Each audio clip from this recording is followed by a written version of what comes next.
Good morning. Two changes today. One, I have pre-written some of the concepts, right, so that we can go a bit fast. We can watch more number of ECGs. And second, say we'll be revising some of the concepts which were discussed last time because there were few emails and the questions which were asked, they were like, well, I always say that if you have not understood anything, it's my fault, right?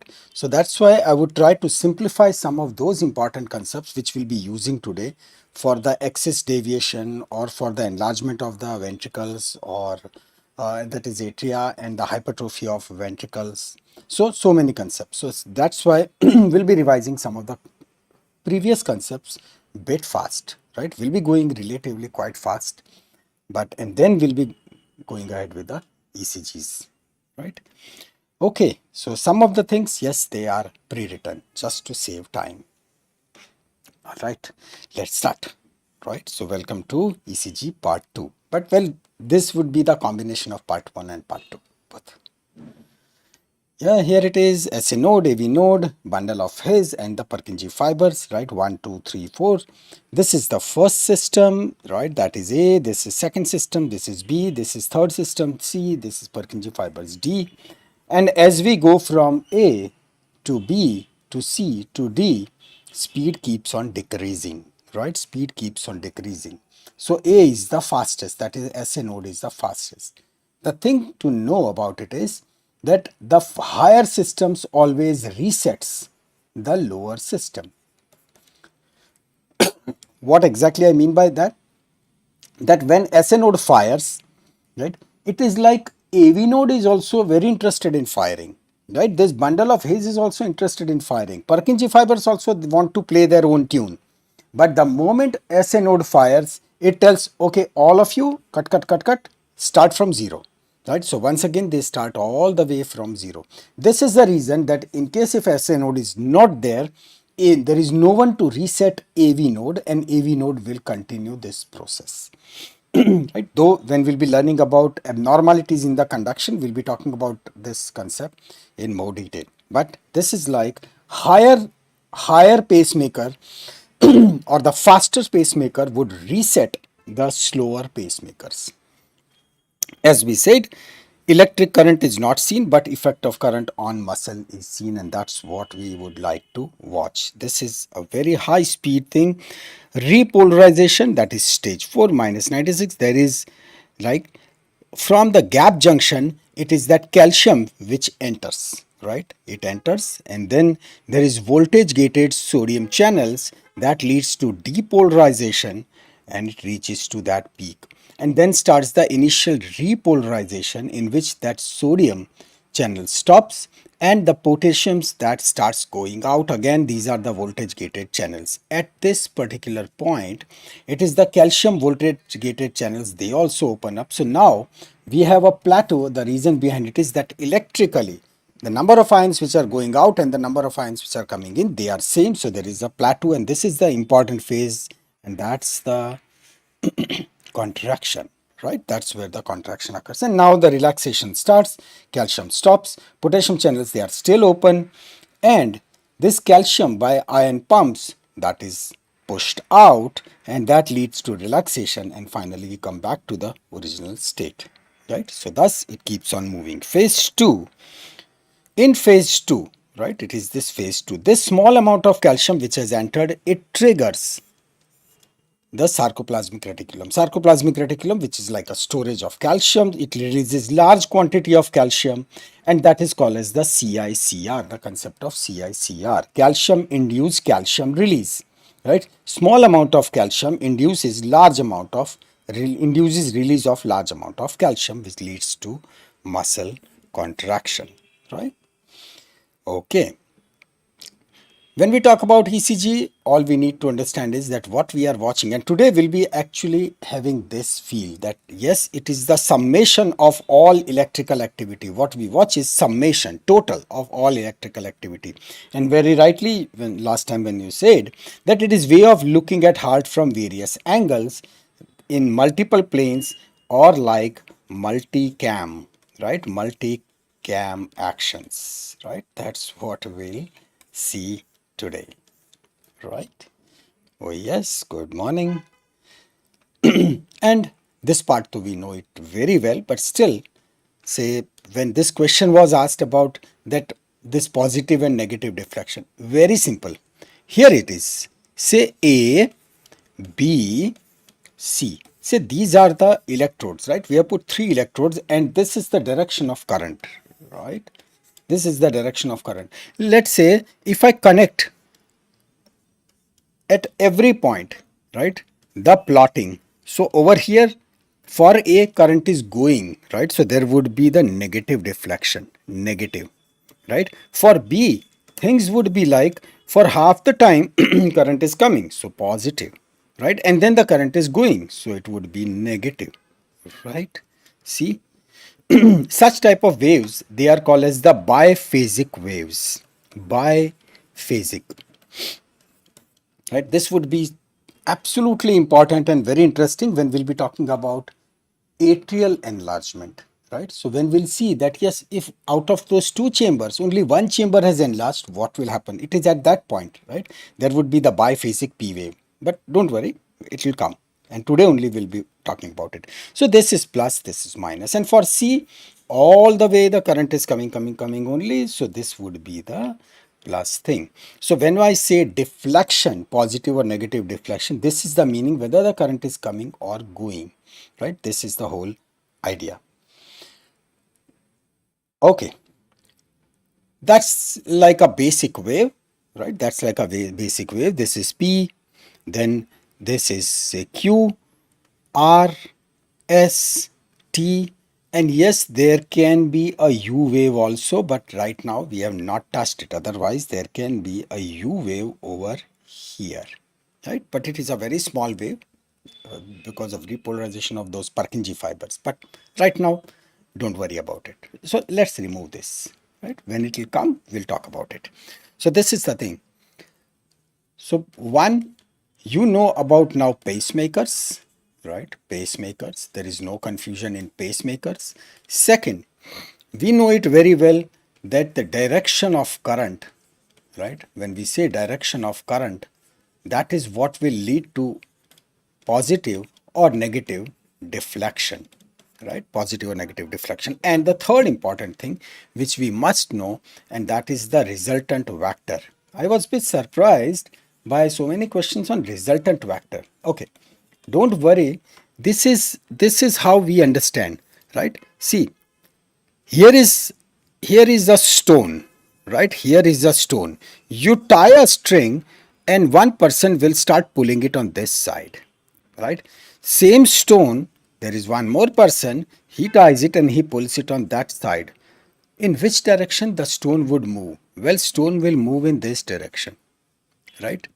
This is what is called as the resultant factor, because when the pressure is applied, when the force is applied from two different axes, so it will start moving into that. This is what is in the direction of resultant vector, right? This is what is called as the resultant vector.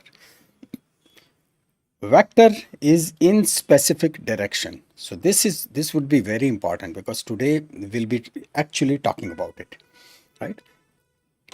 Achha. This one, right? Only 3 things are to be understood. Achha, by the way, let me write something over here. Chalo, I write it over here. See, atria, right or left, they are thin walled, correct? So whenever we'll be talking about right atrial enlargement, left atrial enlargement, right? It is the enlargement. When we say enlargement, that means the size of that chamber would increase. Size of that chamber would increase, right? This is the reason that when there is left atrial enlargement, it will put the pressure on the esophagus, and when we take the barium swallow, we get that smooth curve, right? So that is atrial enlargement. When we talk about say ventricles, now see those ventricles, they are thick walled, right? Thick muscles. So there would be hypertrophy. So whether there is right ventricular or left ventricular, there would be hypertrophy. Hypertrophy. When there is hypertrophy, that means there will be more muscles. More muscles means more current, right? So we'll be getting huge spikes because more current is coming. But that's it. This is the only thing which you have to remember, that whenever there would be ventricular hypertrophy, things would be huge spikes, right? In which direction? We'll see just within some time. Atria enlargement is there, right? Enlargement is there. So the and obviously the atria are small, thinner chambers, right? So they won't be giving such subtle waves as compared to the ventricles. Okay, some important two mails which were received about. So I'll make that thing as a bit of clarity. Here is the beginning.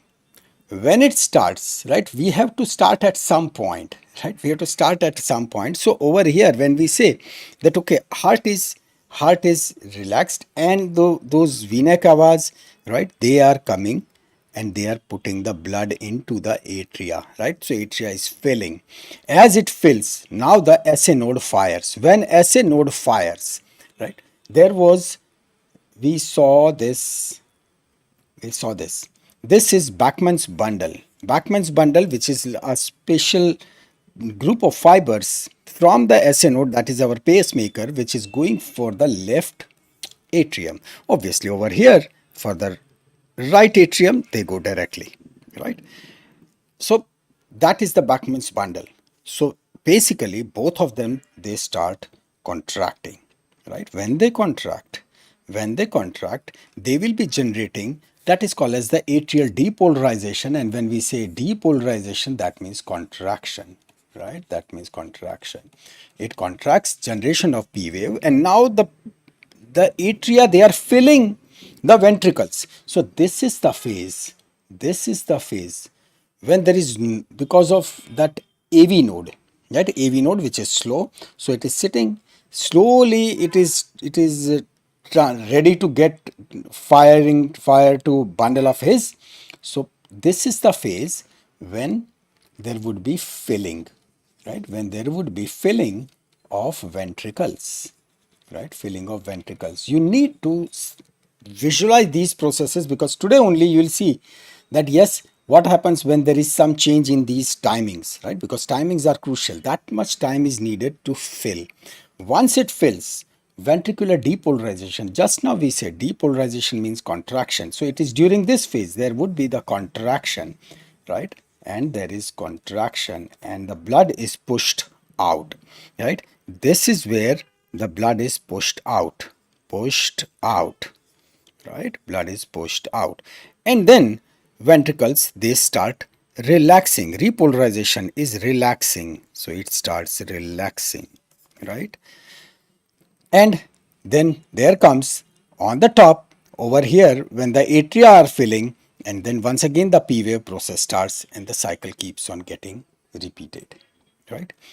So two things which we'll remember: atria enlargement and ventricular hypertrophy, right? And all these isoelectric line, isoelectric, when we say isoelectric means these are flat lines, flat line, right? So isoelectric phase, which is over here, right, which is over here and which is over here, right? These are the phases when either there is filling or there is pushing of the blood into the system, right? Which is over here and which is over here. Okay. ECG leads, we talked about it last time, right? So that's why let's go a bit fast. This ECG lead, limb leads and the chest leads. Limb leads which are bipolar. Bipolar means there would be plus and minus.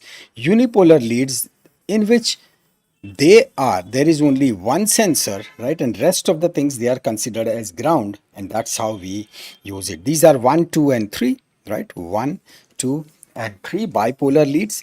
In case of AV, right, these are the vector leads, right, left and foot, right? Obviously the left foot, and these are augmented. Augmented means enhanced, right? Unipolar leads, which are chest leads, they are from V1, V2, V3, V4, V5, V6, right?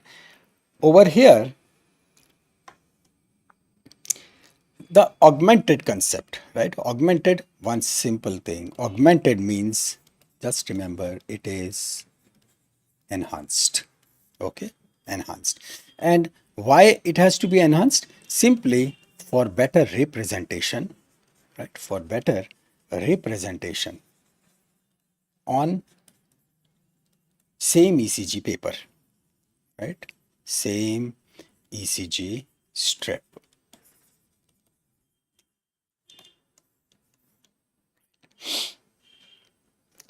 Okay, so that's our, yeah, amplified, right? Enhanced or amplified. Okay. So here it is, our lead 1, lead 2, lead 3, right? They are over here, right? I have already, to save time, I have already drawn it over here. Right arm to left arm, lead 1, left arm to left foot, that is lead 3, and right arm to left foot is lead 2, right? Combined together, left foot is always plus plus, and the right arm is minus minus. This thing is what is called as the Einthoven's triangle, right? Einthoven's triangle. Whole thing is based on the concept of what's called as the resultant vector. In case of resultant vector, when we talk about AVR, AVL and AVF, and the AVR, AVL and AVF, AVF, which is for the foot, right? Which is for the foot. So this is like we have got the vector which is into this direction, which is into this direction, right? As if we are watching the heart from the foot side, right? At that point, consider this entire thing as negative. The whole thing is negative, right? The whole thing is considered as grounded, and that's how it is. Same thing in case of AVL, the opposite, both of them, they are considered as negative, and then we have got this vector in the form of AVL, that is the left arm, right? And similarly, the VR, AVR, where the opposite is considered as negative, and this is the right arm where we'll watch it. A is augmented. Important concept. This is we discussed in detail, but just remember, this much if you remember is more than enough. Because one very cute mail came that do we have to remember all these? Yes, you have to remember. Yeah, it is needed. Right? Acha. You asked the question, right? Now you are online, so I'll answer that. Yes, you mailed me 2-3 times, but see, once the thorax is complete, what exactly shall we start? Well, the purpose is, say, I'll be taking even congenital heart anomalies also, right? This week, and some more concepts. Next week, the plan is respiratory system. Once I would really love to finish the entire physiology, because for the physiology, there has been so many emails about that there are some problems in the physiology. Uh, Say all teachers are good, but yes, I understand your problems, what you say. Regarding the anatomy, yes, we'll be completing the entire thorax parallelly, right? So it would be done. And once the thorax is complete, we'll be taking all the way to physiology, right? So virtually, practically all the systems. In this, yes, pathology will also be taken and will parallelly start taking pharmac. So the transition from physio to pharmac, that would be very gradual. Like before, all students not attending lectures now. I can understand because the number is very less, but it's okay. Means I know that I get emails that you are having 3 hours of lectures and such 2 lectures, and you and all those timings they are overlapping with this time. No worries.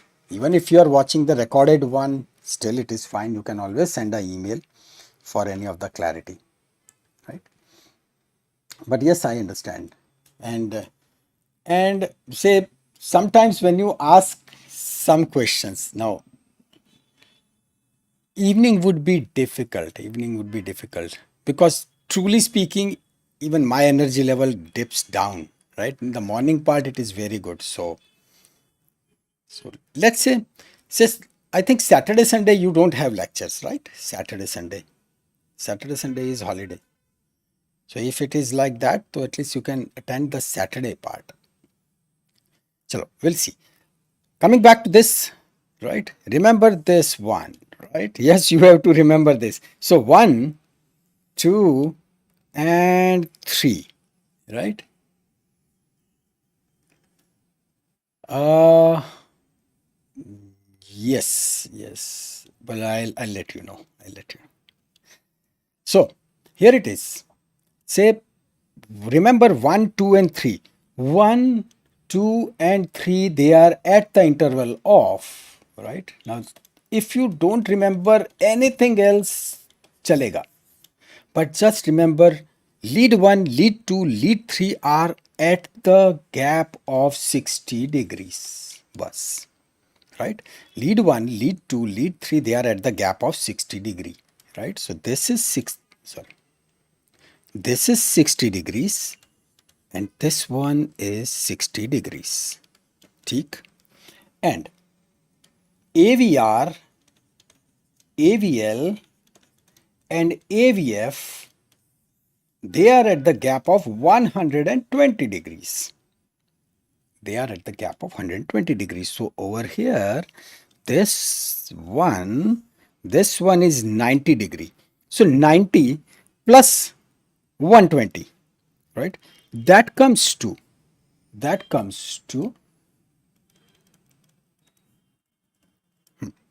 90 plus 120, right? That comes to 210. This is 180, right? From 180, so this will be another which is going into the direction. So this will be another 30 degrees. So that's how the whole of it, right? All the way from here to here, here to here, right? This is 120 degrees, right? Plus rest are all same. From here to here, right? That is from AVR to AVL, there is another 120 degree. And finally AVL to AVF, this one, that completes the whole cycle of 360 degrees. So this is also 120 degrees. But this much you don't forget, because you'll be surprised that how much you can really tell about the heart just by remembering this much. So this is a very important criteria, right? 1, 2, 3, 60 degrees, and AVR, AVL, AVF, AVR, AVL, AVF, 120 degrees, right? As such, by the time, say today, when we'll be watching multiple ECGs, all these things, they will be like cakewalk, right? You'll find it a child's play, right? That much easy things are. Three more things. So logical, because right now what we are watching is in 2D. This is in 2D, right? Our planes are 2D. Why 2D? Because see, lead 3, lead AVF and 2, they are watching the inferior aspect of heart, right? Uh, okay, okay. Or Aishwarya, you can just write down your doubt over here also. Or no problem, I'll check your mail, right? Let's not deviate. I'll check. I'll definitely check it, because yes, I have missed almost 60, 70 emails. So that's why even Dipanshu, I have also missed your emails. I know they were there, but I am unable to answer. But today, definitely I'll answer all of you. Right? I'll just finish that backlog. Okay. Coming back to this, lead 3, lead AVF and lead 2, they are watching from the inferior aspect, right? Perfect. Lead 1 and lead AVL, right? They are watching the left lateral side of the heart. And AVR is watching from the right side of the heart, right? Simple as that, not very complicated. let's add the third dimension. These are the chest leads, right? These are the chest leads. What chest leads are doing, they are adding the third dimension, right? So now as if this is the heart and you are watching from the front, right? So V1, V2, V3, V4, V5, V6. V6 goes all the way to the left lateral side, right? Left lateral side. So all the way from here, it goes all the way to the left lateral side, right? So it will be watching from the lateral aspect. Makes sense, right? V4, V5, they are right over here in front. So that is, it will watch the anterior aspect. V1, V2, this V3, V4 watching anterior, V5, V6 watching lateral, everyone would remember. This is the point which one might miss, and this is what I don't want you to miss. When we say V1, V2, they watch AV septum, atrioventricular septum. Now think about it. Why we are telling this? Well, remember, let's go back to our anatomy, right? When we said, acha, this was what? This was the right atrium. Then this was what? This was the right ventricle. And here was the wall, right? Blood was going like this. So, see the direction. This is the septum, right? Atrioventricular septum, septum between RA and RV. That's the septum. That's the septum which will be watched by V1, V2, right? So remember this AV septum, right? You will love its importance as you will start watching the ECGs, right? When we'll say, okay, this is the infarction and infarction in which area, right? So I'm highlighting this because say V3, V4, no one misses. Is anterior, it's simple as that. And V5, V6 lateral, again, no one misses. This is important, right? So putting a star, don't forget it, right? Moving further. So combining everything. This is nothing but the Cabera system. And in Cabera system, as I said, not to remember much, just remember this 1, 2, and 3, they are at the interval of 60 degrees. 60 degrees, right? And we have AVR, AVL, and AVF. This is AVR, this is AVL, and this is AVF, right? And they are at an angle of 120 degrees that we have already seen, right?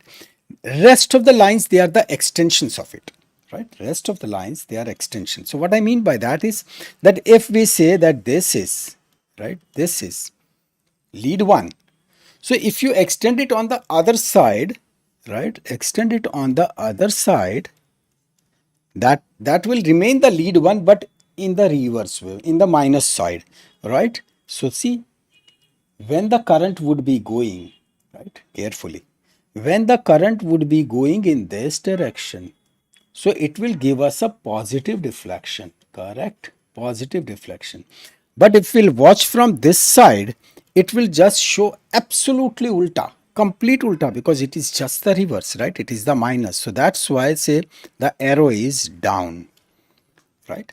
Today we'll be using this system. But do remember these marked areas, right? So this one AVL, AVR, AVF, and this lead 1, lead 2, lead 3. Rest will come automatically, right? We'll be able to see the things automatically. So let's summarize the whole thing in this way.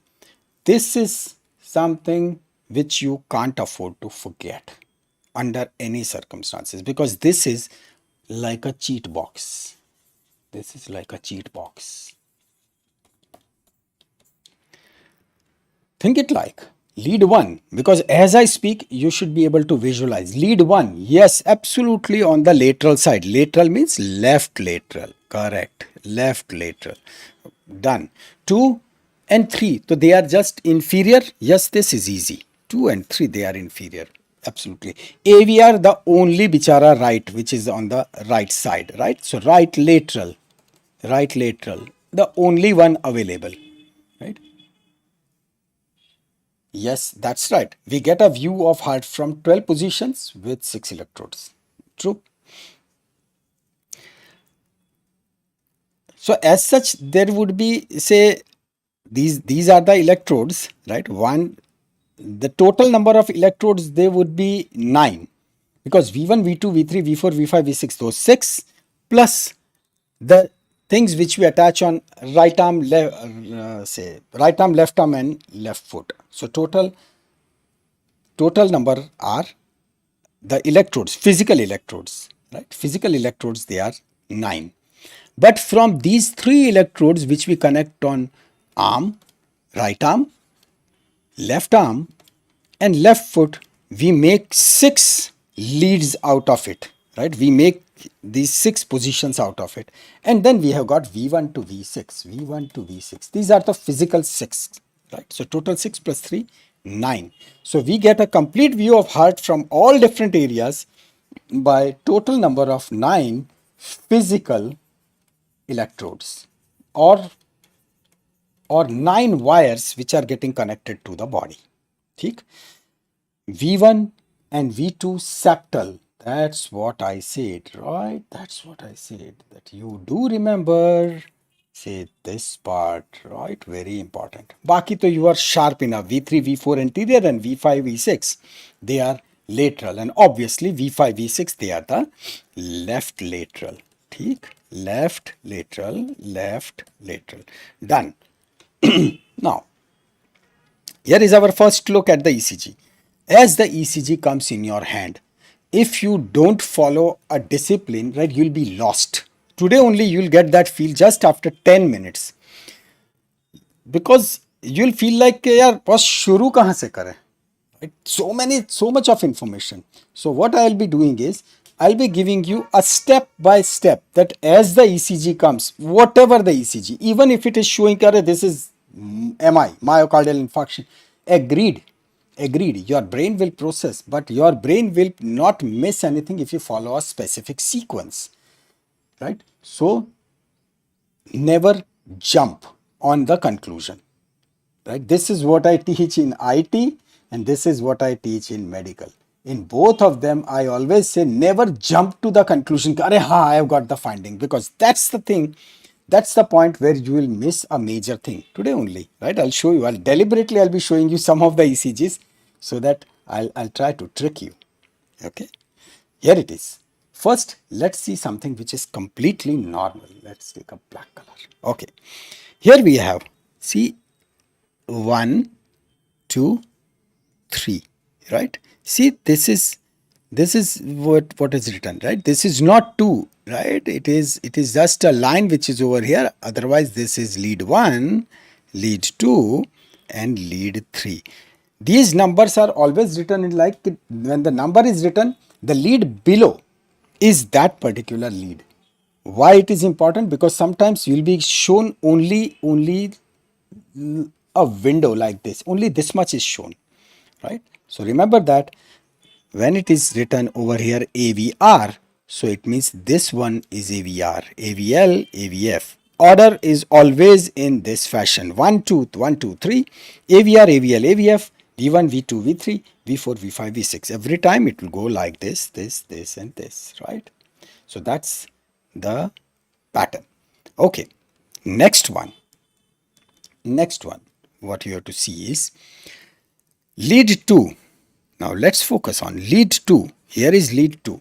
V3, V4, V5, right?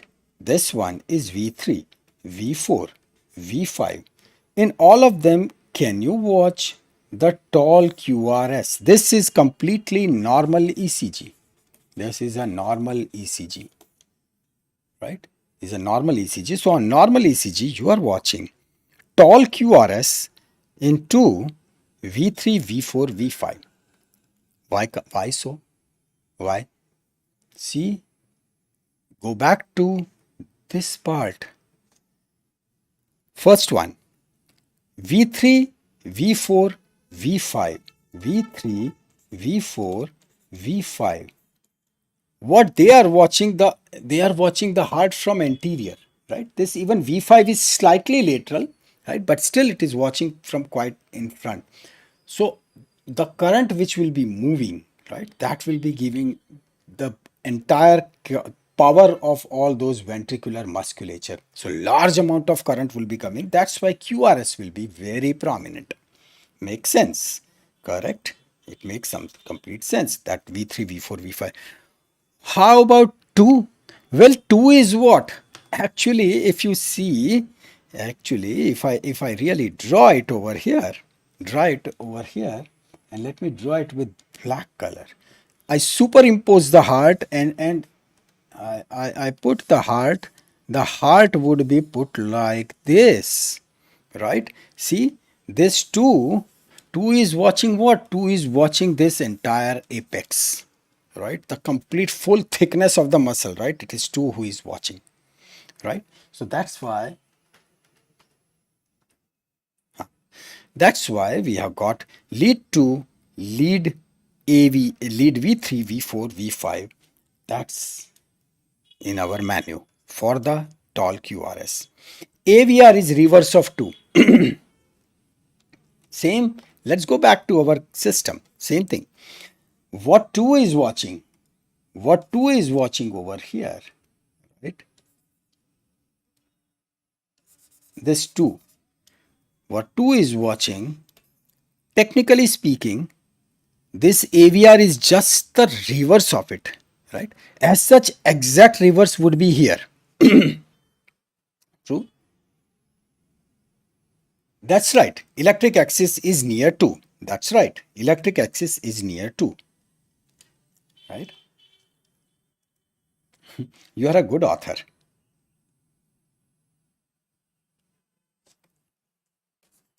Right? Electric axis is near, or I would say towards 2. Take. So coming back to this AVR is just watching the complete ulta of what is 2, because they both are in completely different direction, right? Exact, I agree, that would be at minus 120. But well, this is minus 120 is what? It is the reverse of this 2.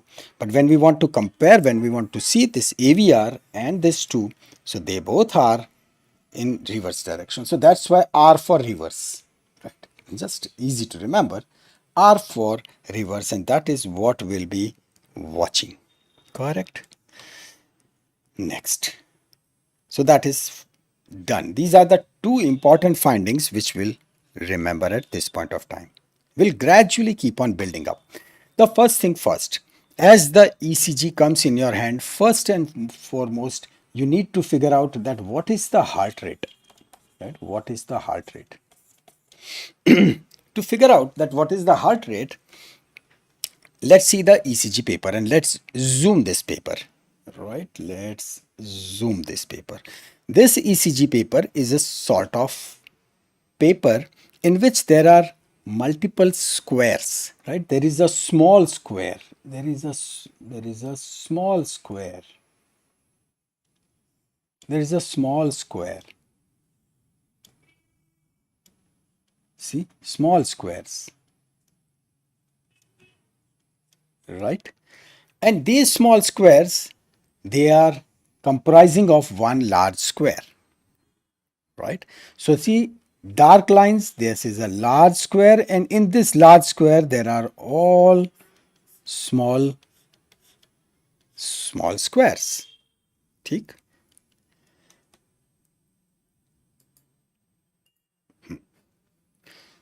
So that is the game of small squares and big squares. This is always in this way, this paper, where here is the timeline and here is the voltage. So it is a graph which is plotted voltage against time. On the x-axis you have got the timeline, and on voltage which is on the y-axis, right? Next, paper moves, right, when the ECG machine starts, right, when the ECG machine starts, and whether it is digital or it is physical, right, when that paper moves, it moves at a particular pace. It is fixed. It moves at the pace of, at the speed of 25 millimeter per second. This is the speed at which the paper moves, right? Now, how to calculate, right? see these big squares all the way from here to here, right? When they move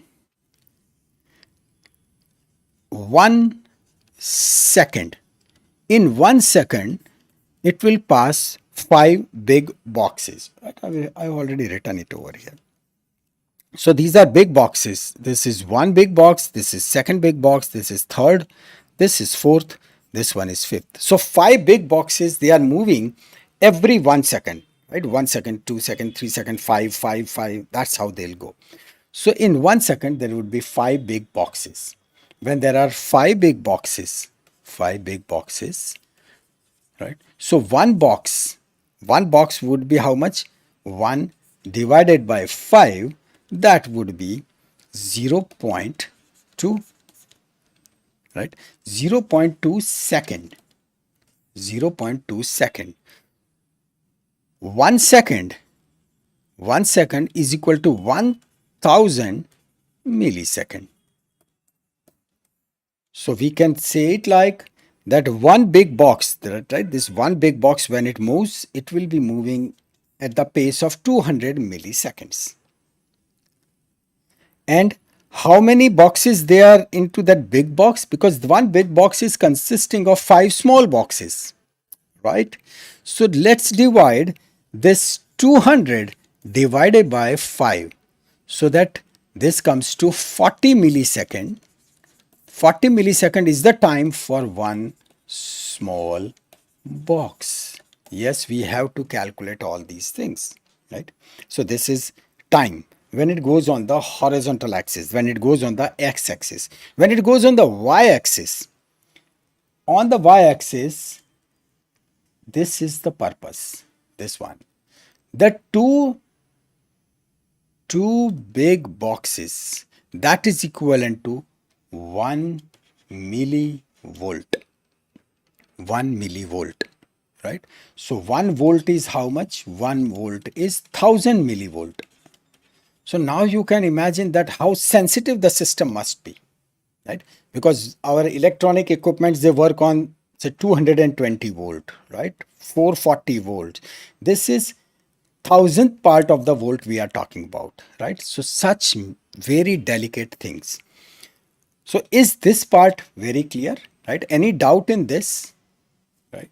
This is because now we'll be building up from here only, right? So these are the key things. 5 big boxes, they move in 1 second. So 5 boxes in 1 second. So one box, that would be in 0.2 seconds. 0.2 second, that is 200 millisecond. 200 millisecond, right? So that's how it goes. And one small box, because one big box is consisting of 5 small boxes. So we divide 200 by 5, and that gives us 40 millisecond, right? These 5 big boxes, because this distance, right? This distance, this is 5 mm, 5 millimeter. So that's the reason that when 5 boxes are moving, so this comes to 25 millimeter, right? So how interesting. That's the speed which we were talking over here, right?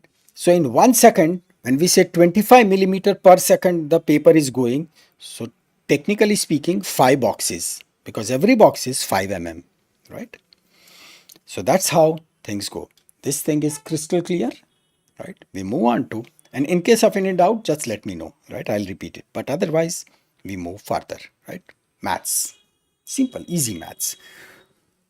5 boxes per second. 5 boxes per second.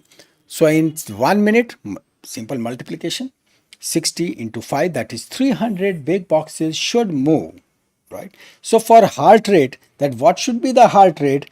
All we need to do is 300 divided by number of big boxes between 2 consecutive cycles. Because what we are trying to do, that is the complete cardiac activity, right? Here it is the P wave, this. One cardiac activity complete. And then the second beat, this, and done, complete, right? So that paper strip is going constantly. So in 1 minute, it will cover the distance of 300 big boxes. Big boxes. So we'll just calculate, very smart, right? We'll calculate, okay, where is our full beat? So in 1 minute, how many such beats are coming up? So we'll just measure the distance between, say, each P wave or each Q wave, right? So that way we'll calculate. So that is number of big boxes between two consecutive waves, right? Because that is our one cycle, one cardiac cycle. So 300 divided by number of boxes used by one cardiac cycle, and that will give us the clue, right? Say this is 1. To be accurate, to be accurate, what if we divide it 1500 divided by number of small boxes? Doesn't make any difference, right? But over here will be more accurate simply because of one reason, because it will be more precise when we'll be calculating smaller boxes, because we'll be having more liberty to calculate more number of boxes.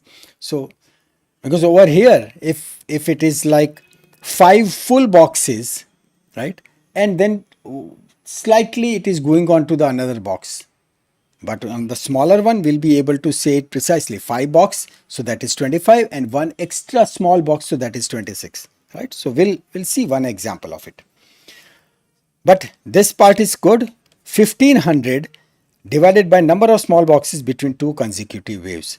So far, any doubt, any problem? If everything is clear, great, we move further, right? Because now we'll start watching the ECGs. Tachycardia when heart rate is more than 100, bradycardia when the heart rate is less than 60. Do remember this, right? So that when we'll write the report, we can say that this patient is in which there is tachycardia, there is sinus rhythm, if there is any enlargement, right? All those things we should be able to say. Okay. So here it is, our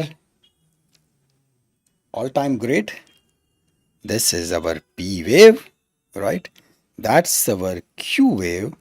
This one R is for rising, and S for sinking, right? Which is going down. And then we have got the T wave, right? This is our T wave. And as I told you that sometimes you get the U wave also, U wave. So that's a U wave, right? We'll come to that.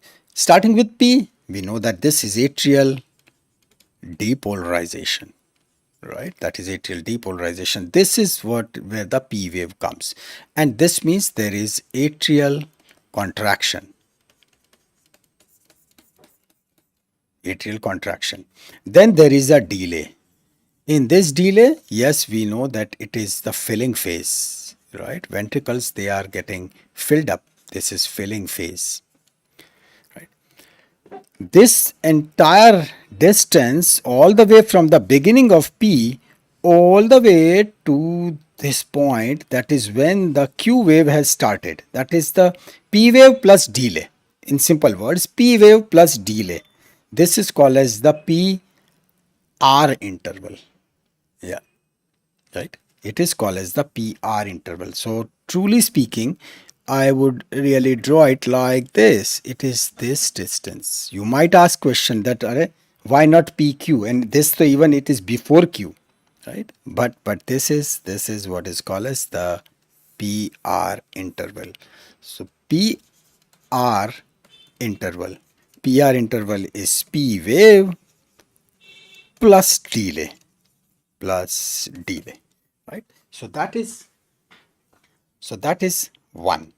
Right? We'll come to all those numbers also, that what should be the value. Next is our QRS complex. Q starts, right? R wave and the S wave finishes. That QRS complex, it is very rapid. This is the QRS complex, right? Pretty rapid, pretty fast, right? Then as the S wave gets complete and the beginning of the T wave, this is when, right, this is what happens when the ventricles, they are now relaxing, right? So over here So when they contract and the blood is going, right? It has contracted and it is blood is getting pumped, right? So this is the ST segment. Ventricles, they will relax over here on T. ST segment. This is called as ST segment. And then the T, this is the repolarization of ventricles, or the ventricular repolarization, right? So where they relax, where the ventricles relax. U wave,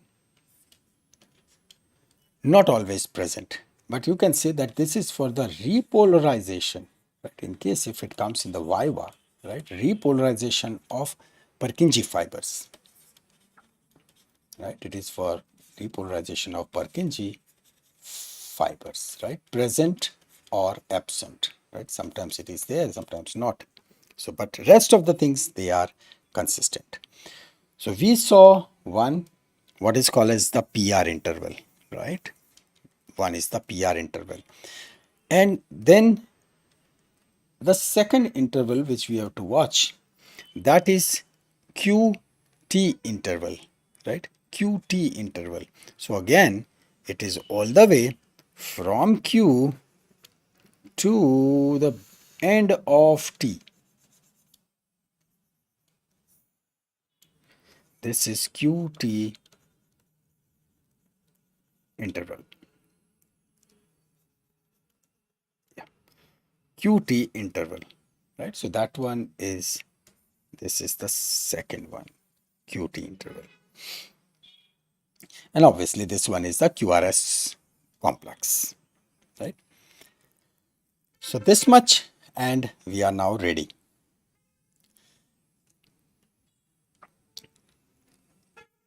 Important stuff. QT interval should not be more than half of the RR interval, right? What's that? QT interval should not be more than half of the RR interval. Tick. Let's see.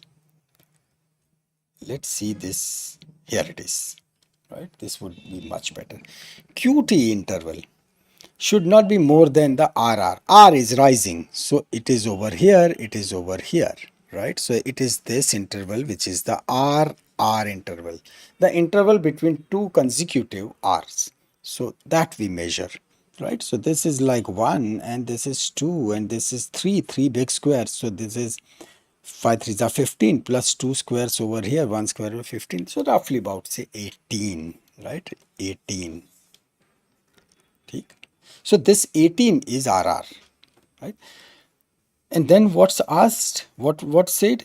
That QT interval. So where is QT? QT is the beginning of Q and the end of T. Beginning of Q and end of T. So let's zoom this, right? And beginning of Q, right? Beginning of Q and the end of T. So it is this distance. So here it is 1, 2, 3 and 1, 2, 3, 4, 5. So this is 5, this is 3 squares over here, so total 8. So this 8, yes, that is not more than 18 by 2, so it is 9.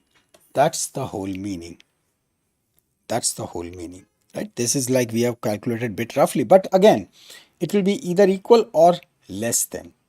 But that's the whole idea, that QT interval, right, in a normal QT interval, it should not be or more than RR divided by 2, right?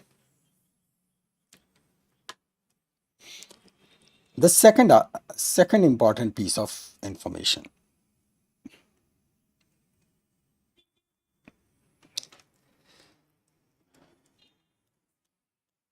QRS. QRS can be variable. Sometimes Q might not be present. So in that case, you will give it like RSR. RSR, because there is no Q wave, right? So I always remember it like R is for rise and S is for sink, right? R is for rise and S is for sink. So that's These are the variables. And sometimes if the wave is very small, instead of capital, it is written like smaller one. If the wave is really very small, right? If the R is just like this, right, very small, so then instead of R like this, it is written like this, small r. When the deflection is really very small as compared to others. Timers, do we have to remember? Yes, we have to remember. PR interval, right? You know what is PR interval, right? PR interval. PR interval, P wave plus delay, right? Do remember. PR interval, P wave plus delay. P wave plus delay should not be more than 200 millisecond. That is one big box. One big box, right? QRS, we saw that, right? It is very rapid.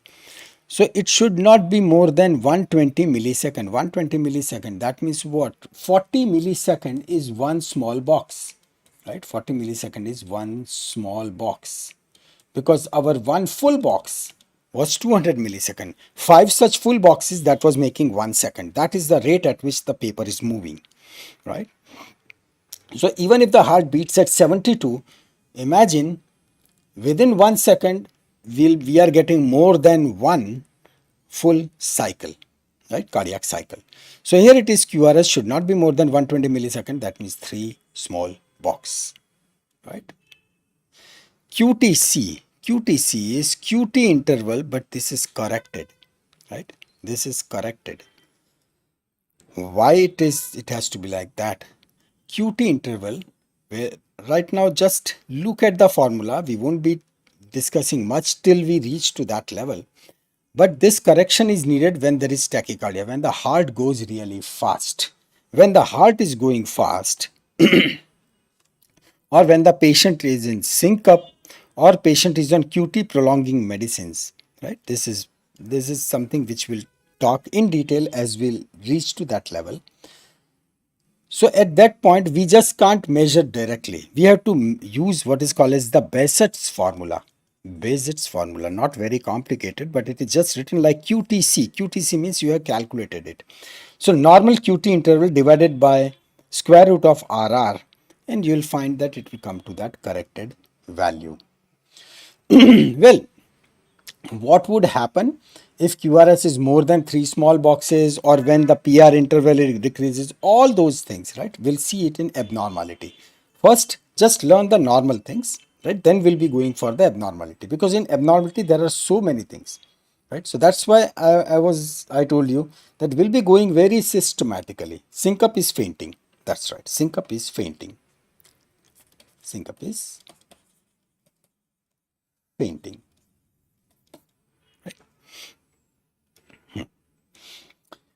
Chalo. So now first ECG is coming up over here, right? What's the heart rate? What's the heart rate? So, well, we are genius in that. So here it is. All we need to pick up is, right? We don't have to worry about which lead this is. We don't even know which lead it is, but looks like this is one of the that lead, which is the precordial lead. Precordial means V1, V2, V3, V4, V5, V6. But over here, pick up this and this, right? S wave. Anything can be used. P wave can be used. S wave can be used. Any of the wave can be used. And we just measure all the way from here to here, right? Very decent, right? There are four big boxes. First big box, second big box, third big box, fourth big box, right? So exactly, very right. This is 300 divided by 1, 2, 3, 4. So 4, and this gives us 75 BPM, beats per minute, right? It is beats per minute. So now onwards, we'll be writing it as BPM. That's the heart rate. Pretty easy. Over here, calculate the heart rate, right? For the sake of your convenience, what I'll do is I'll just calculate that. See, from here, right? From here we are starting. From here we are starting. and all the way will go till this point, right? So let's find out the bigger boxes. So 1, 2, then 3, then 4, then 5, then 6, this is 7, this is 8, and one small box here, and 1, 2, 3, 4. Small boxes are here, right? 4 small boxes are here, and one small box is here. So that comes to 5. So total 9 boxes, 9 big boxes. That's the gap.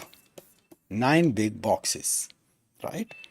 9 big boxes. So formula, so we know it very well. 300 divided by 9.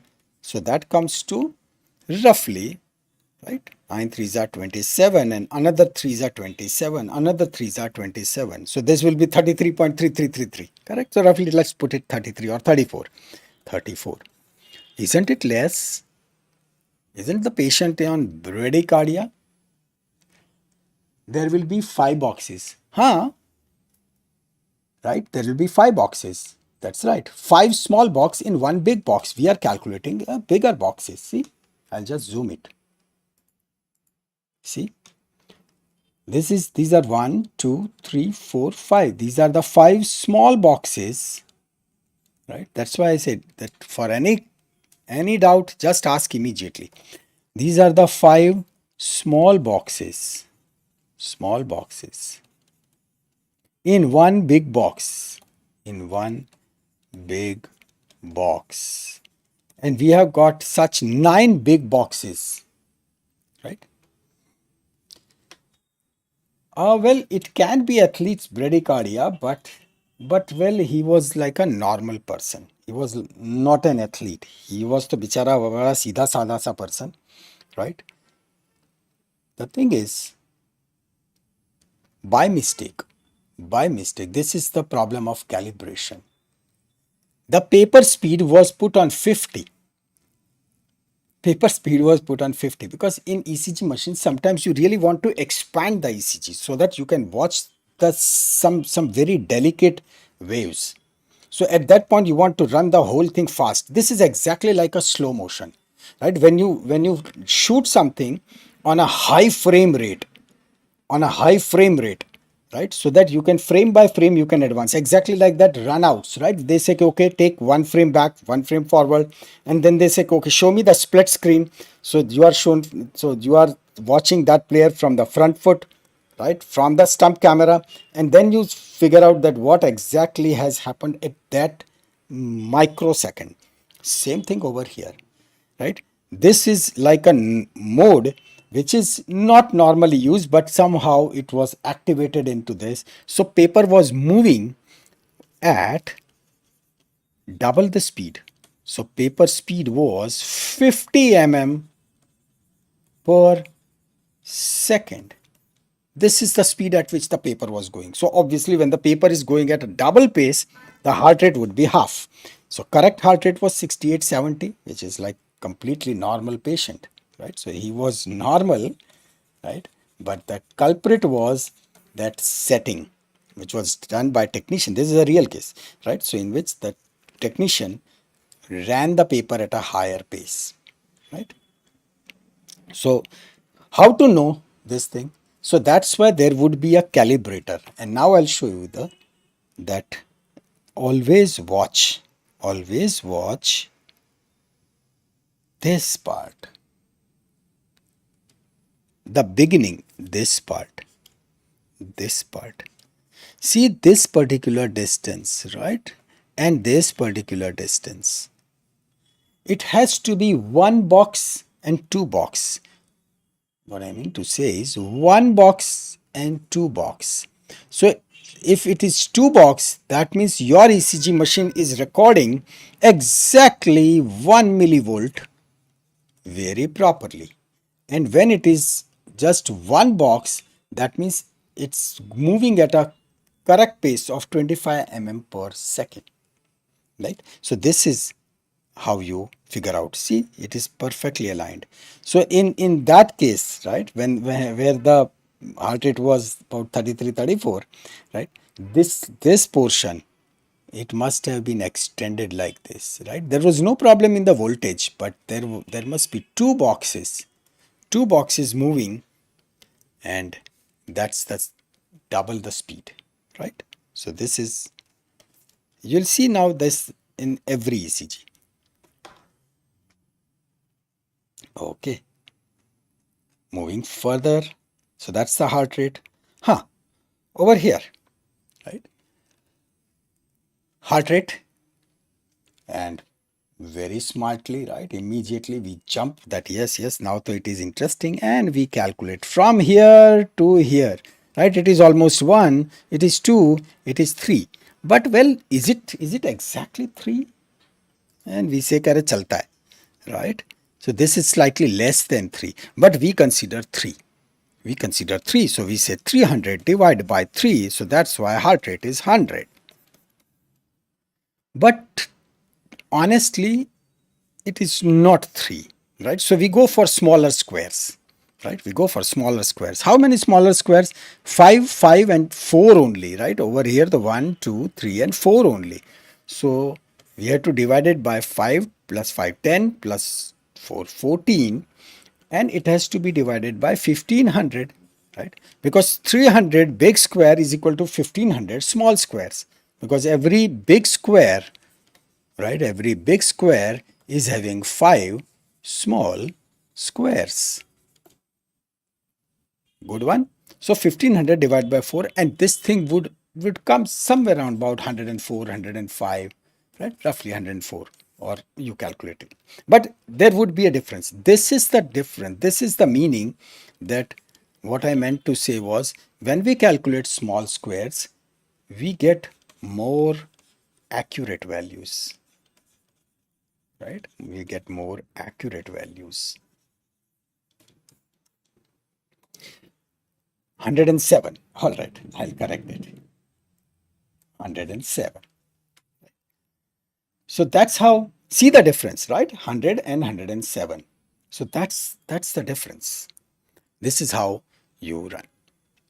Okay, on to the next one. Oh yeah, this is what is called as the rhythm strip, right? Now, see what rhythm strip is. Normally, you will not encounter such rhythm strips. Rhythm strips are only in some of those cases when you really suspect that either there is something regularly irregular or irregularly regular, such type of conduction thing. 107.14. But 0.14 we can eliminate, right? So rhythm strip is, so just a minute. Over here, right? When the ECG is in your hand, even if you calculate 100, it will give you a rough idea, right? It will give you a rough idea that, because why should we really calculate using bigger squares?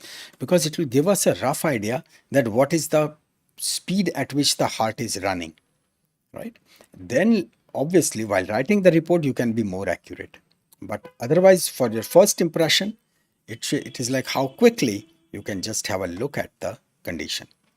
Achha. Rhythm strip is when you suspect that some beats are missing or some abnormal activity is occurring as after a certain time. So that's why you'll keep running the strip on and on and on, so that to record any of the time based irregularities. Right? That is what is called as the rhythm strip. So over here, if you see, this is 1, this is lead 2, right? So this is how it is going on and on and on, right? I think this is lead 2, this is lead 3, and here is lead 1, right? Lead 1, lead 3, and lead 2. So it's to check rhythmicity of the impulse conduction. Well, or if there is any irregularity, right? If there is any irregularity, so then we just take these rhythm strip. When it is on paper, to long, like there would be a bundle of paper, right? Because it will keep on moving on and on and on. And digitally, so it becomes much easier, right? You can always record it, you can zoom it, etc.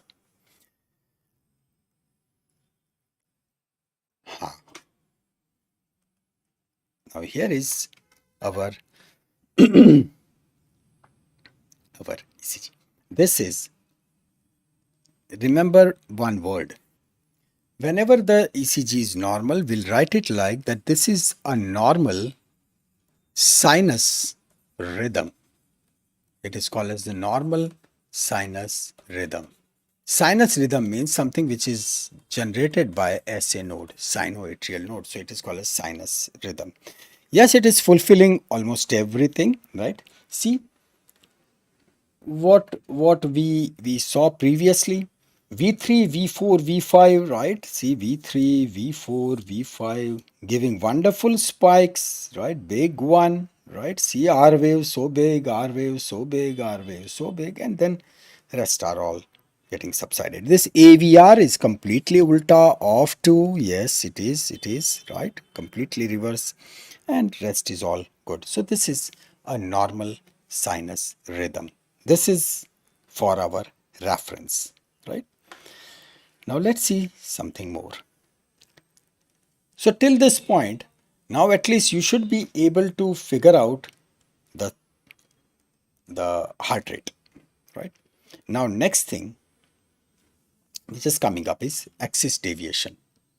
Now if axis deviation is, I would say this is so superb that definitely axis deviation is what always gives that aha factor, right?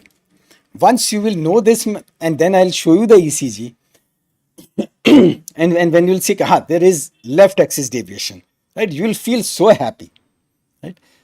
Because there is real visualization. So that's why I've just put this figure over here, right? Same as a node, AV node. Then yeah, this is Buckman's bundle, but I'm not drawing it. And say these are the ventricles. Mystery solving. It is actually like mystery solving, because just because those who are not in medical science, they will wonder कि यार just from these lines, and he said करे heart बड़ा हो गया है or heart has rotated, right?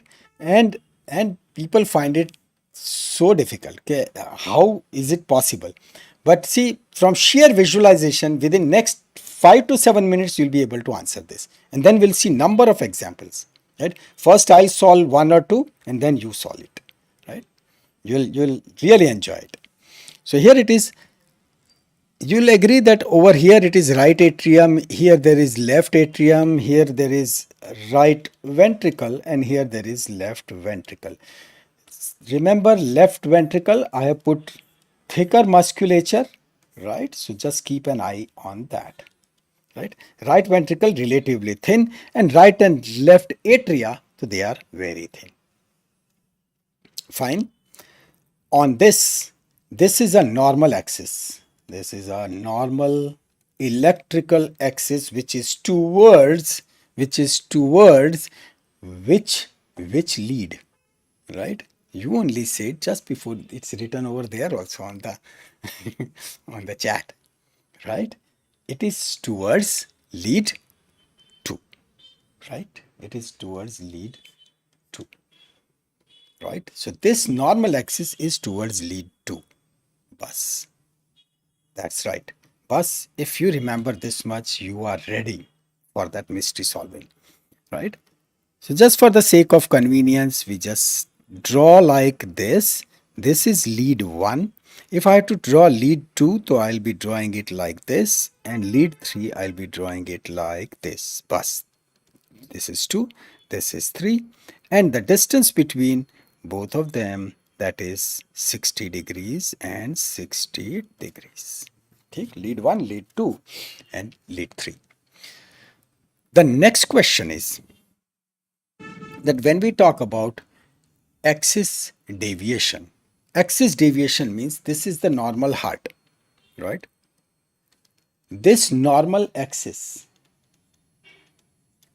it can deviate up or it can deviate down.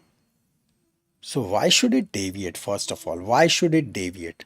So that means if there is more musculature, right? What if there are more muscles, more muscles, more muscle means more current.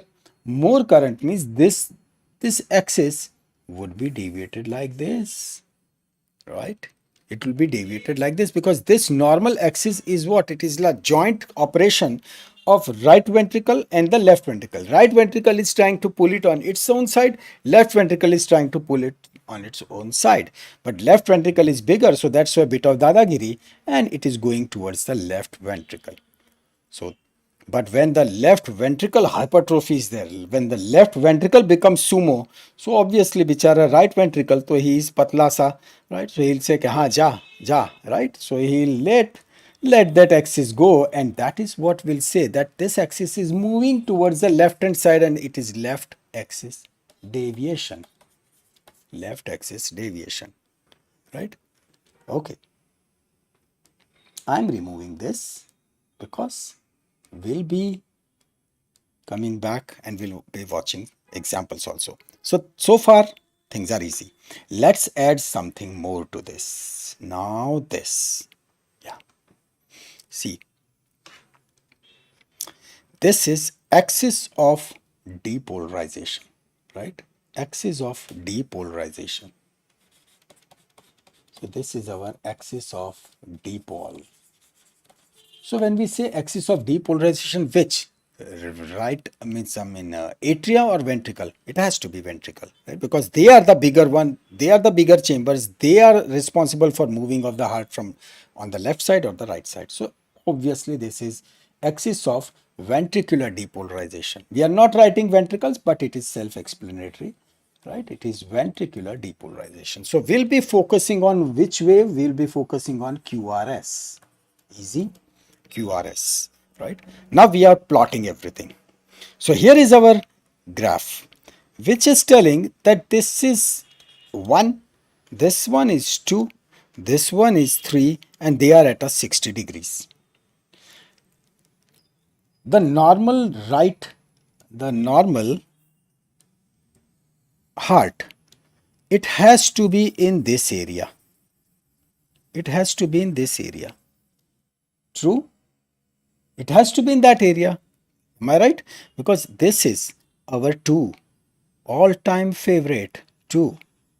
The heart's apex is towards that. So this is towards 2. So this is normal. When it is in this range, we say this is normal. That means there is no variation. There is no deviation. Everything is good, cool. When we just saw, when the left ventricle hypertrophies, right? So when this hypertrophies, so bichari axis will be deviated all the way up.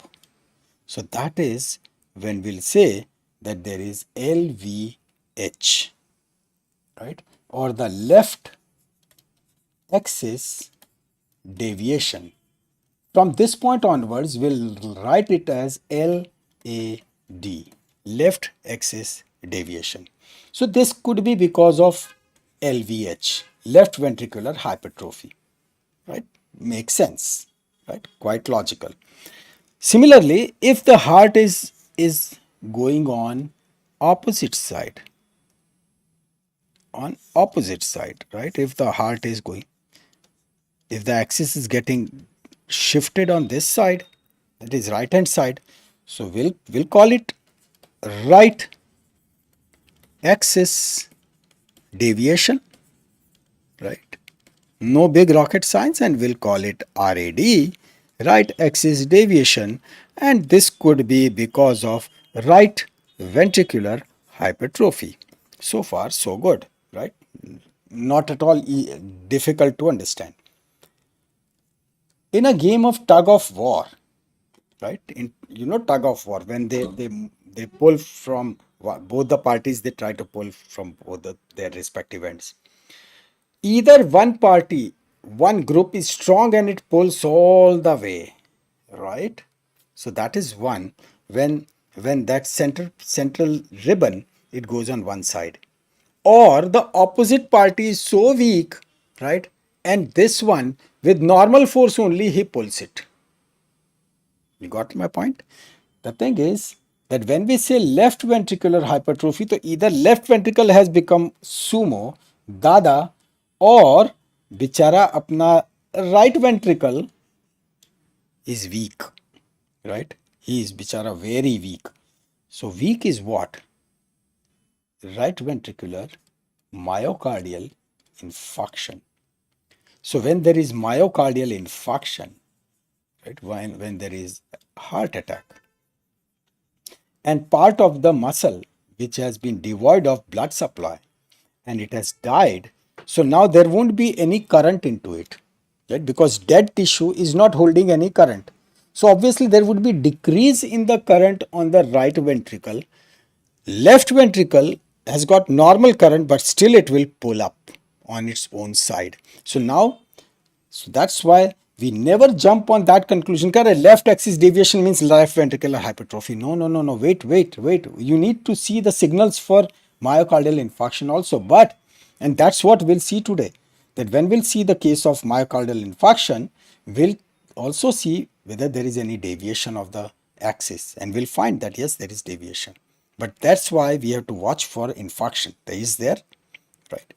If there is no infarction, so then it is fine. That would be the commonest thing, that there is hypertrophy, right? No doubt we have to correlate with the clinical symptoms also.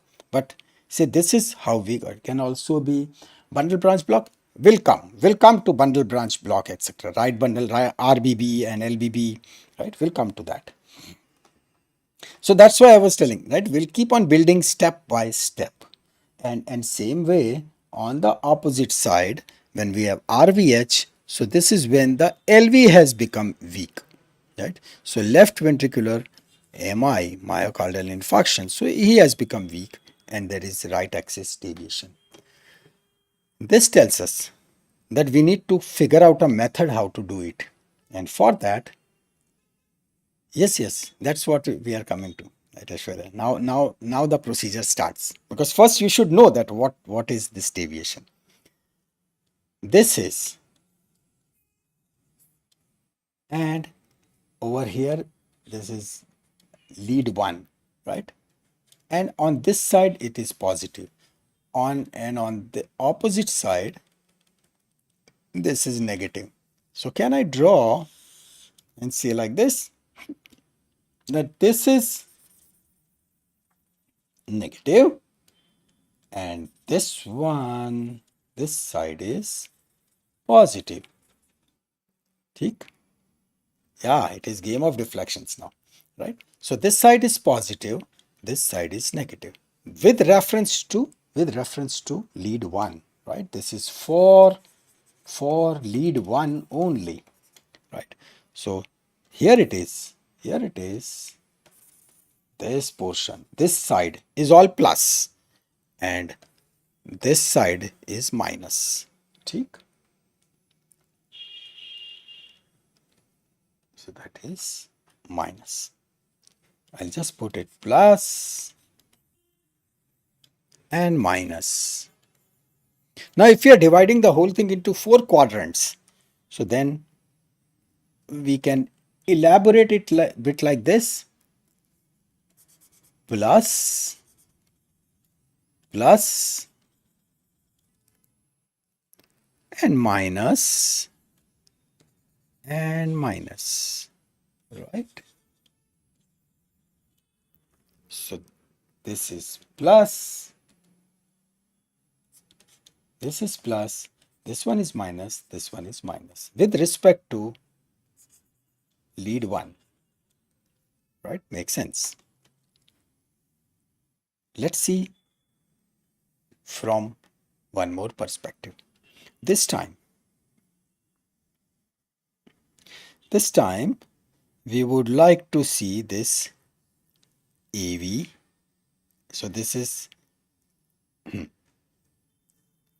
AVF. Let's see the AVF from perspective of AVF. AVF is positive over here, right? So AVF is negative over here. So now we have to divide it like this. This is the dividing line, right?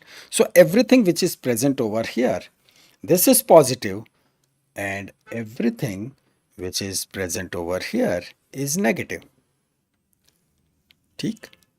Right? So I can say this is negative, this is positive with respect to AVF, right?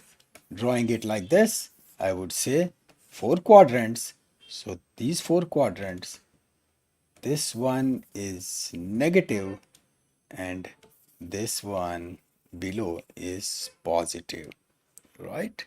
Positive. So this is positive, this is positive, this is negative, this is negative. Clear? Now let's superimpose both of them. When we superimpose, right? Let's try it over here. Let's superimpose both of them. So this is lead 1. For lead 1, so first we write for the lead 1.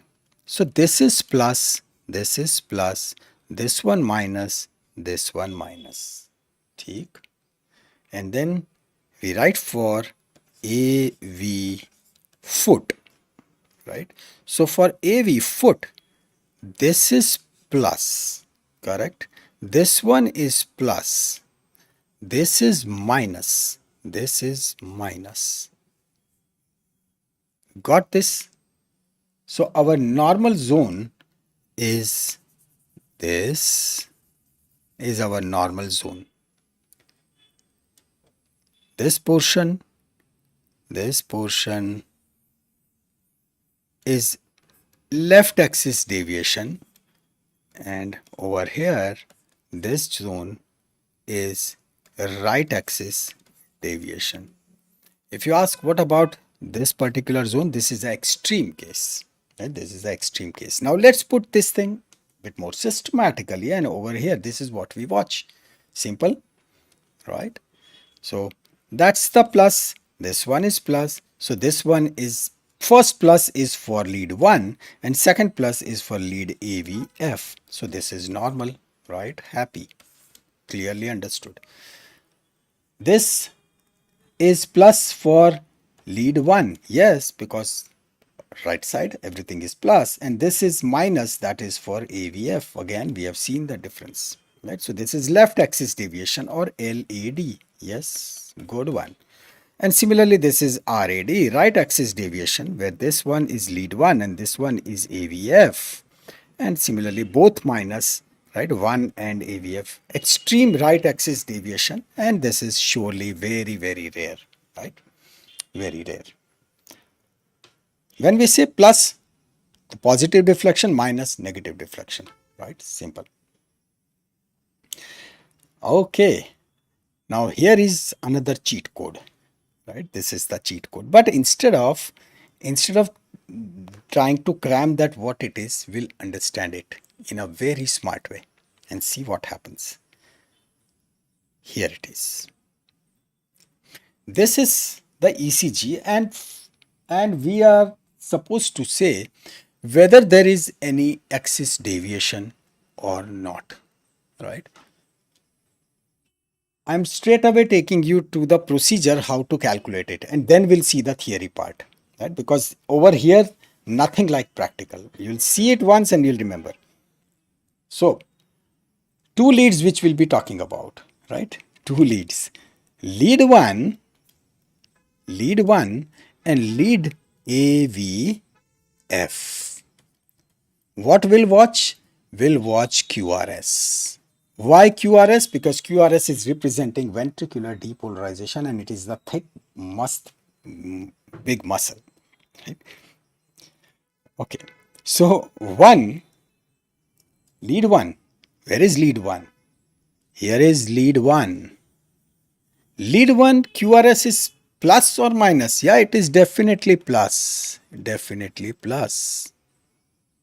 Right? Good. Next, where is AVF? AVR, AVL, AVF. Here is AVF. AVF. AVF. What about QRS? What about QRS? Is going down. Is down. It is negative. Is negative. Right? Yeah, are you getting it? Right? See here, this is plus. We are watching this part, QRS. Then lead AVF. We are watching this. This is minus. Bus, enough. We say that this, in this particular, this 1 is positive deflection and AVF is negative deflection. Correct? Tuck, tuck, tuck. And Here it was plus plus, right? Here it was plus minus, here it was minus plus, right? And it was minus minus. Clearly, this is plus minus situation. This one, first is plus, second is minus. So we are over here. This is a case of LAD. Left axis deviation, definitely, no doubt about it. Right? Got the idea? Yeah, this is LAD, right? Because this is negative, that one is positive. But the interesting thing would be, what if we can say to what degree, right? You can say actually the degree also. To give the degree, that how much is the deviation, that's where we need to do something more. So LAD is final, right? So let's draw. This is lead 1, this is lead 2, this is lead 3, right? And we change the color, and say this one would be AVF. Over here, over here, this would be AVR, and this one would be AVL, right? We are into which zone? We are into this zone, correct? So in this zone, which two axes can come? Yeah, finding resultant. Yeah. So let's extend this,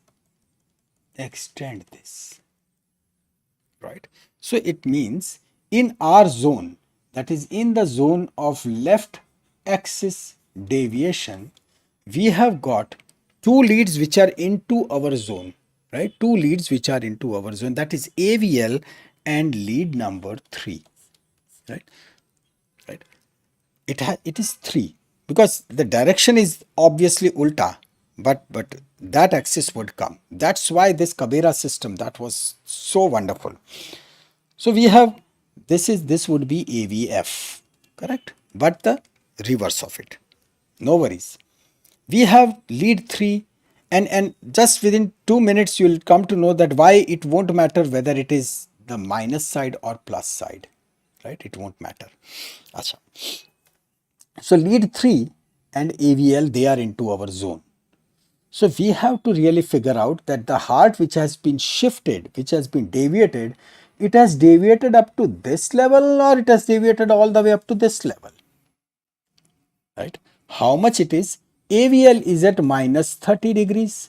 This is at minus 60 degrees because this is at minus 90 degrees, right? This is at 0 degrees. So it makes complete sense. Yes, every 30 degrees we are watching one new axis.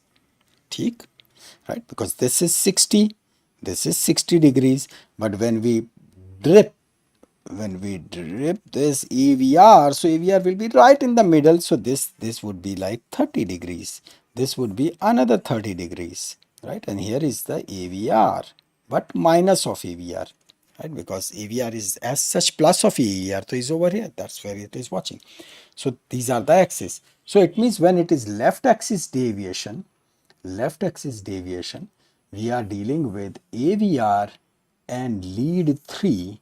These are the two leads which can say that whether the heart has been deviated minus 30 degree or minus 60 degrees. This is what we have to find out. Now, it's directly, if you try to figure out, so that would be difficult. For here, we play a very smart trick. See, when the current is coming towards you, right, so there will be positive deflection. When it is going away from you, there will be negative deflection. But what if we see from another angle and we try to see this way, right? This is something which is super smart. Okay, I will use this page. There is one lead, right, which is watching from this angle. Now, whether the current is going or it is any of the direction, right, this lead is watching and it is creating the graph. But the lead which is 90 degree, the lead which is at a 90 degree, which is perpendicular, for him to everything is same.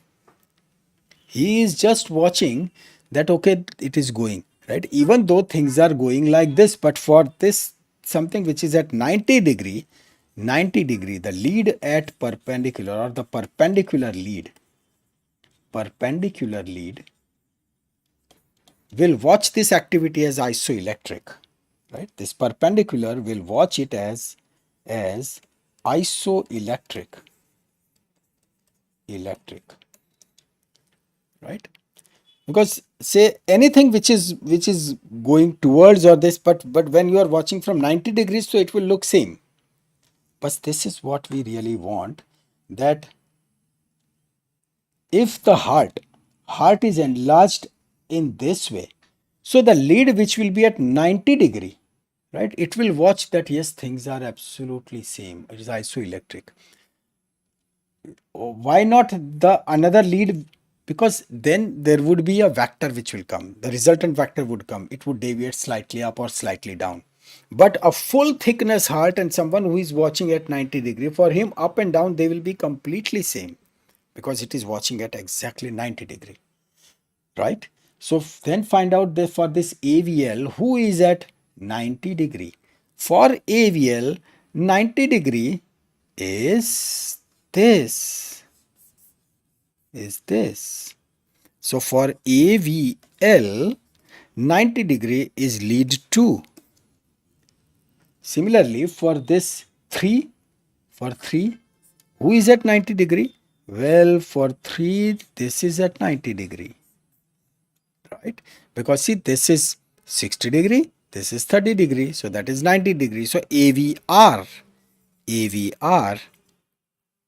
and lead 3, right, they are not equal, they are perpendicular, right? They are perpendicular to that.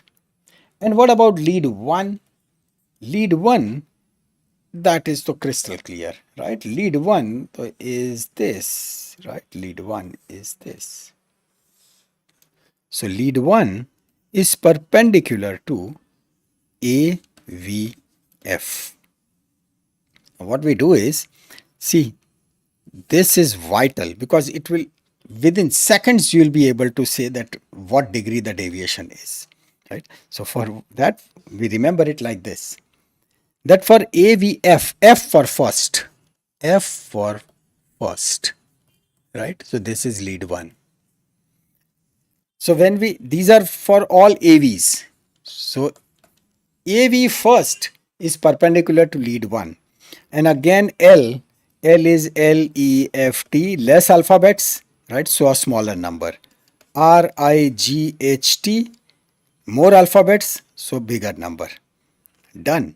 So for AV, even now in our dreams, if anyone asks that AV, L, left, less numbers, it is perpendicular to lead 2. AVR, RIGHT, bigger number, so this is 1, 2, 3, lead number 3, right? Bus. Now you have remembered this, right? You know this. We go back to our situation. What we have to do over here is that in our zone, we have got AVL and lead 3. We have got AVL and lead 3. Who is perpendicular to AVL? That is lead 2. Lead 2. I'm sorry. Who is perpendicular to, yeah, this AVL, that is lead 2, and who is perpendicular to lead 3, that is AVR. So we have to watch for AVR, right? Are you getting it? Right? We have to watch for leads which are perpendicular, right? Leads which are perpendicular. So we'll watch for AVR and, right, AVR, and we'll watch for lead number 2, right? We'll watch for lead number 2. Lead number 2. Out of these two leads, which one is isoelectric? So AVR, here it's the AVR, right? This one is AVR, And how about lead 2? Lead 2. Here it is. See, lead 2.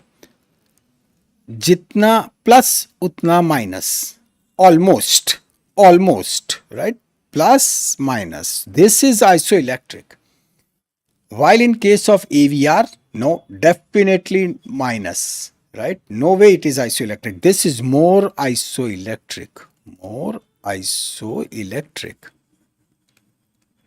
so that means it is lead 2 who is watching from outside that up and down is same. That means I am watching this entire enlarged portion from this 90 degrees. Right? Done. So this lead 2 tells us that this is isoelectric. Now lead 2 was perpendicular to what? AVL.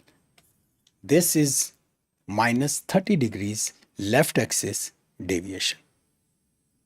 Right? How beautiful it is, right? Because straight away when we say that it is lead 2 and here it is our lead 2 which is more isoelectric and this is minus 30, right? Lead 2 was minus 30. So we say this is left axis deviation and with minus 30 degrees deviation. Fine. Let's do one more.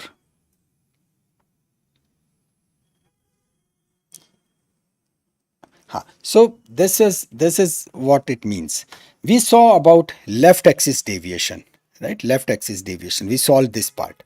So in left axis deviation, in every time we'll be watching lead 1 and lead AVF. Lead 1 and lead AVF, if it is plus and minus, that is positive reflection in lead 1 and negative reflection in AVF. So then in zone means what?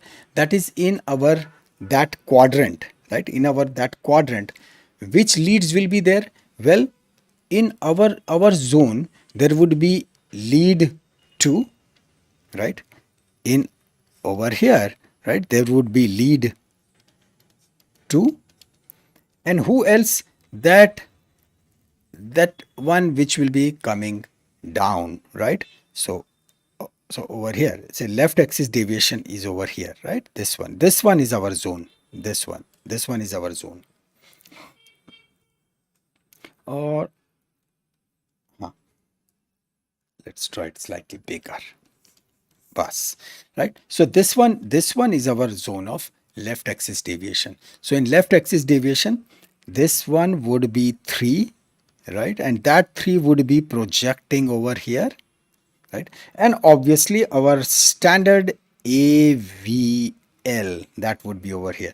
So it is lead 3 and AVL, they are in zone, right? They are in zone.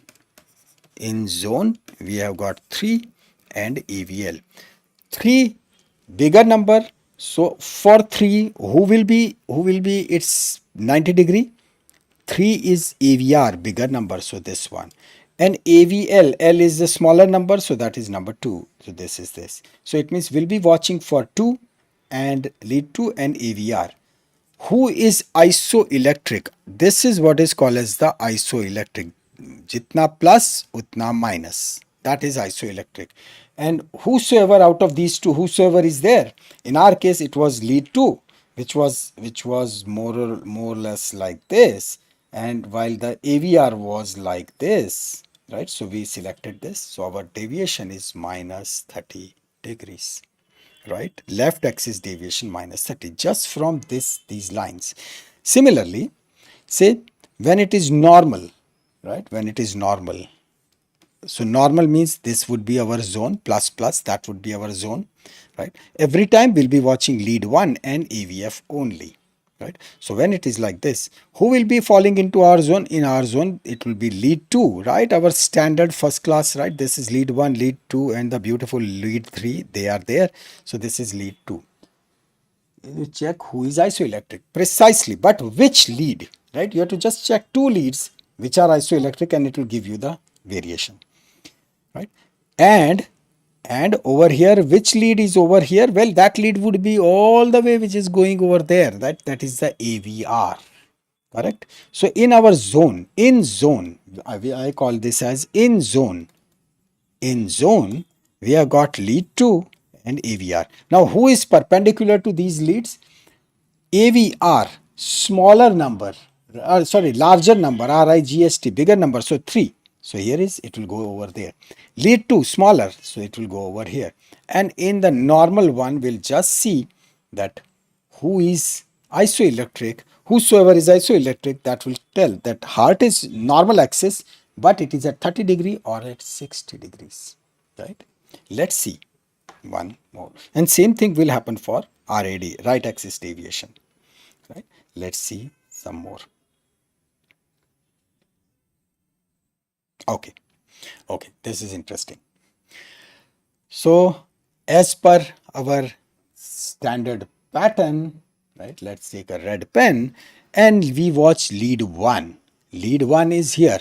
Are bindas, this is 100% positive, right? See, up, no doubt. Where is our AVF? Here it is, our AVF, right? So this is plus, right? That is also plus. So this one is also plus. When they both are plus, right? When they both are plus, AVF and 1, so we can say that this is plus plus situation. It means the axis is normal. Now, who is in our zone? In our zone, we have normal. So just visualize it is lead 2, right? Lead 2, because that is in our normal zone. And it was AVR, which was coming opposite, right? All the way from the top, it was coming down. Well, we won't watch these leads. We have to watch the leads which are perpendicular to them, perpendicular leads. So for 2, who is perpendicular? Well, chota number, right? So it has to be left, AVL, right? AVR, RIGST, bada number 3. So we'll watch number 3. So now we have to watch who is isoelectric in AVL or 3. Let's find out. 3. 3 is here. 3 is here. Okay. And what about AVL? We have AVL. Here it is, our AVL. This one is AVL. Right. Now, watch these two.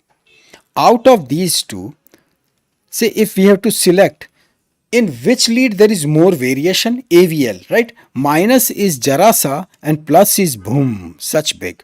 While in case of lead 3, minus and plus variation, that is relatively less. So we'll pick up this, right? We'll pick up this. Where there is less of the variation. So this is 3.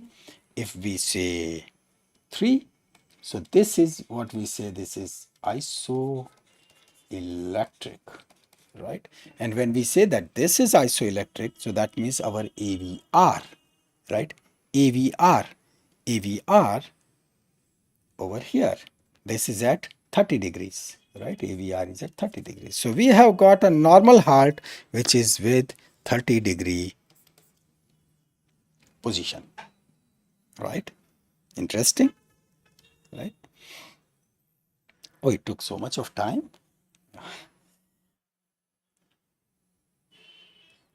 So the entire game is of perpendicular leads as isoelectric, right?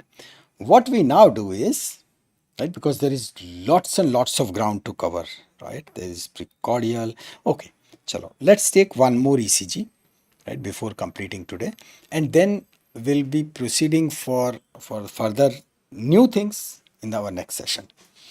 Let's take this.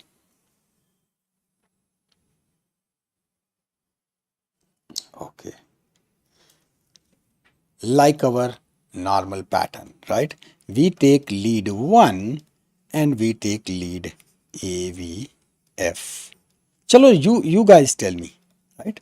What is this? What axis is of this heart, right? I'll make things easy for you. This is lead 1, right? Lead 1, 2, 3. This is AVR, AVL, AVF. This V1 is in between. So this is lead 1, right? This is lead 1. This is lead 2. This is lead 3. And then don't worry about the V1 in between. This is V1 in between. So just forget about it. This is AVR. This is AVL. And this is AVF. Yeah, so one is positive, that's right, one is positive, and AVF is also positive, that's right. You are right, both are positive. So we have got a normal axis, right? We have got a normal axis. What degree? What degree? So instantly the first thing which would come is we have to watch for lead 3 and we have to watch for lead AVL. Correct? Because these are the axes which are perpendicular to those axes which are into our zone. Right? So lead 3 is changed. This is lead 3. And what about AVL? That's the AVL. Right? Straight away you'll say that this AVL is more sharif as compared to this lead 3, because lead 3 to is just jumping on one side, right? So much positive. This is jitna minus utna plus, almost, right? Almost. So this is more isoelectric. So we'll say this is AVL is isoelectric, right? And AVL is what? AVL is what? Plus 60, right? Say, why to keep any confusion, right? This one was like this, and we said that we have to calculate that 90 degree. This is 2, and this one was AVR. AVR perpendicular to AVR was lead 3, and perpendicular to 2 was lead AVL. This AVL came out to be the isoelectric, and this is at 60 degrees. So our answer is that heart is at 60 degrees. Done. Very right. 60 degrees. Right? One honest question. Is this clear to everyone? Any doubt? Because this is very important. Once you follow this procedure, right, step by step, I'll keep on telling you about more and more findings. When you'll club it, right, when you'll club it, we can, and as you'll see more examples, I'll show you dozens and dozens of examples. This thing will be cemented into your brain, right, and you'll be able to, it would be like a game, it would be like a fun, right, the way you play video games, right, these are the games. Because just from one strip and you say, "Arey, ha, this is isoelectric, this is not," and then little bit clear. Okay, okay. Do one thing, right? We stop at this point, right? Because there is, what is, why are there irregularity later? Well. Over here it has already written that alarm pause, right? Alarm pause. So that means there are so many irregularities. Right? Some irregularities can be because, say for example, in this, if there is any electrical irregularity, or if the patient is moving, or if has got some convulsion, so it can, or sometimes when one lead is out, right, one lead, it is detached, so it can give all sorts of, so that's why it can give alarm, then it was corrected and it comes. That's right. It is, initially you will find it bit complicated. See, remember, you know how to drive bike, you know how to drive car, right? Initially it becomes like, yaar kitna complicated. Acha, first gear, now second gear, now third gear, and then you find it so complicated. Kare yaar, fourth में से सीधा break मार के first में. But then as you drive, it comes into your second nature, right? So so if not perfectly, still then it can occur. What can occur? Obviously, next time, once again, we are continuing for 4 sessions of ECG. Right? So next time, we'll be picking up from here because we'll be adding the precordial leads. To this, we'll be adding those chest leads because then the game becomes still more interesting. Till this point, you have worked in 2D, because then you will be entering into the third dimension. That is, now you are watching that, okay, cardiac enlargement is there, that ventricular hypertrophy is there, but what would really happen for the chest leads? Because chest leads, so they will watch it directly, and that is where the game will start, when we will start watching everything in the form of 3D. That's what I said. That if the patient is not still, or if sometimes if the gel applied that is not proper, if the contact is not proper, sometimes the contacts, right, they are not well to the machine side, wire is broken. Because see, basically this is an electrical system, so it can happen. But yes, say we got what we needed, right? This portion that is sufficient for us. Okay, so precordial leads, and then as we'll add precordial leads, we'll be going for the hypertrophy, then atrial enlargement, what would happen from all the way to V1 to V6, right? Then what are the rules for it, and then we'll see and we'll try to figure out that yes, where exactly things are applicable. Then gradually I'll show you only a window, not even telling you that which lead it is, right? Nothing, that whether it is lead 1, lead 2, 3, 4, V1, V2, nothing. Just find out, right? What is the condition of the patient, right? And then we'll start watching only some of the areas, right? Only V1, V2, and just V4, V5, right? Then we'll see a bigger view. Then let's say having only one lead, right? So this would be like a very interesting game. See, so many, right? So many ECGs I put, right? All of them. We'll see all these, right? But things will go exactly like this, step by step. So don't try to rush, right? Understand things very crisply. Might be challenging initially, but as you'll practice, it would be a real fun. And trust me, I'm telling you, in first year, if you learn ECG, right, you become like a boss in clinics. I'm telling you seriously. I don't want to insult any of the seniors, but trust me, in first year, if you understand this, you become like a boss. Yeah, you see this thing and then you start speaking, and then you'll see the reaction of others. You'll see the reaction of others. Your head of the department will tap your back, yeah, very good, right? But you will feel that kuch jal raha hai, right? You'll feel that jealousy. So let's not go for any of the negativity. But the thing is, yes, always go for things which people find that they are hard. Master it, master it. Because then even your brain would be conditioned to that level कि चलो अब तो ऐसी चीजें सीखते हैं. And imagine, by the time you finish it, right, your basic concepts of the heart, they will be deadly clear. That's what we really want, right?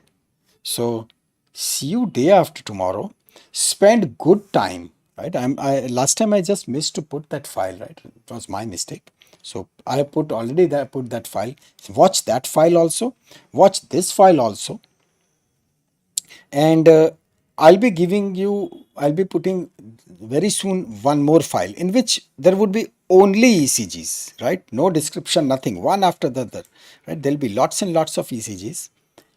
I'll give you a time of about say 2-3 days.